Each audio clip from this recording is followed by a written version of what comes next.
ପୃଥିବୀର ସବୁଠାରୁ ଶାନ୍ତ କୋଠରୀ କେଉଁଠାରେ ଅଛି, ଯେଉଁଠି ଆପଣ ନିଜ ହୃଦୟ ସ୍ପନ୍ଦନ ଓ ହାଡ଼ର ଶବ୍ଦ ମଧ୍ୟ ଶୁଣିପାରିବେ? ଅପସନ୍ ଏ ନାସା ଗବେଷଣା କେନ୍ଦ୍ର, ଅପସନ୍ ବି ମାଇକ୍ରୋସଫ୍ଟ ମୁଖ୍ୟାଳୟ, ଅପସନ୍ ସି ଇସ୍ରୋ ମୁଖ୍ୟାଳୟ, ଅପସନ୍ ଡି ଗୁଗଲର ମୁଖ୍ୟାଳୟ।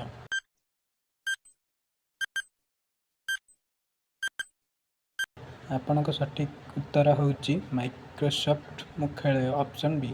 ଭାରତର କେଉଁ ମନ୍ଦିର ଏକ ସ୍ତମ୍ଭ ବିନା କୌଣସି ସାହାରାରେ ଶୂନ୍ୟରେ ଝୁଲୁଅଛି? ଅପସନ୍ ଏ ବୃହନ୍ଦିଶ୍ୱର ମନ୍ଦିର, ଅପସନ୍ ବି କୋଣାର୍କ ମନ୍ଦିର, ଅପସନ୍ ସି ଲେପାକ୍ଷୀ ମନ୍ଦିର, ଅପସନ୍ ଡି ମୀନାକ୍ଷୀ ମନ୍ଦିର।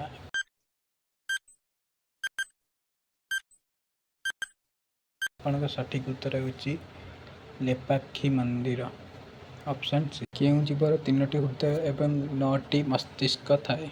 Option A jellyfish, option B shark, option C blue whale, option D octopus.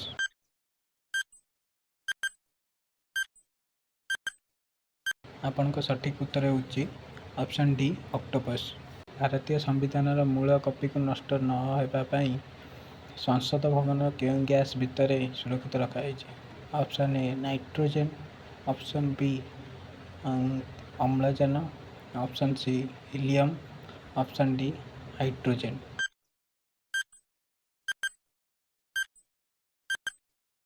ଆପଣଙ୍କ ସଠିକ୍ ଉତ୍ତର ହେଉଛି ଅପସନ୍ ସି ହିଲିୟମ୍। ମଣିଷ ଶରୀରରେ କେଉଁ ଅଙ୍ଗକୁ ରକ୍ତ ସଞ୍ଚାଳନ ହୁଏ ନାହିଁ ଏବଂ ସେ ସିଧାସଳଖ ବାୟୁରୁ ଅମ୍ଳଜାନ ଗ୍ରହଣ କରେ? ଅପସନ୍ ଏ ନାକର ପରଦା, ଅପସନ୍ ବି ଆଖିର କର୍ଣ୍ଣନା, ଅପସନ୍ ସି ନଖ, ଅପସନ୍ ଡି ଚୁଟି।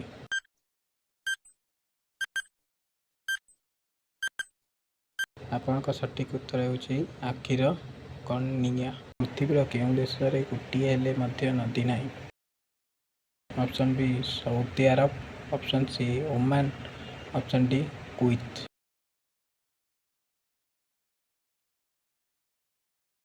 ଆପଣଙ୍କ ସଠିକ୍ ଉତ୍ତର ହେଉଛି ଅପସନ୍ ବି ସଉଦି ଆରବ। ବିଶ୍ୱର କେଉଁ ଏକମାତ୍ର ପକ୍ଷୀ ପଛ ଆଡ଼କୁ ଉଡ଼ିପାରେ? ଅପସନ୍ ଏ କାଠହଣା ପକ୍ଷୀ, option B kiwi, option C hummingbird, option D ଶାଗୁଣା।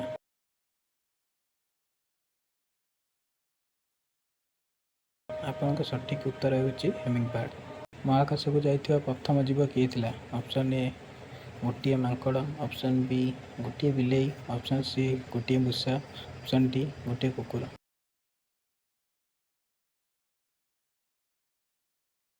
ଆପଣଙ୍କ ସଠିକ୍ ଉତ୍ତର ହେଉଛି ଅପସନ୍ ଡି ଗୋଟିଏ କୁକୁର।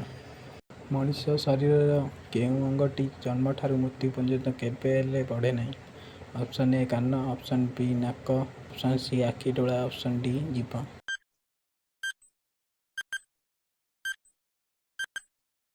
ଆପଣଙ୍କ ସଠିକ୍ ଉତ୍ତର ହେଉଛି ଅପସନ୍ ସି ଆଖି ଡୋଳା। ପୃଥିବୀର କେଉଁ ଦେଶରେ କୃତ୍ରିମ ସୂର୍ଯ୍ୟ ତିଆରି ହୋଇଥିଲା? Option A America, option B ଚୀନ, option C Japan, option D ରୁଷ।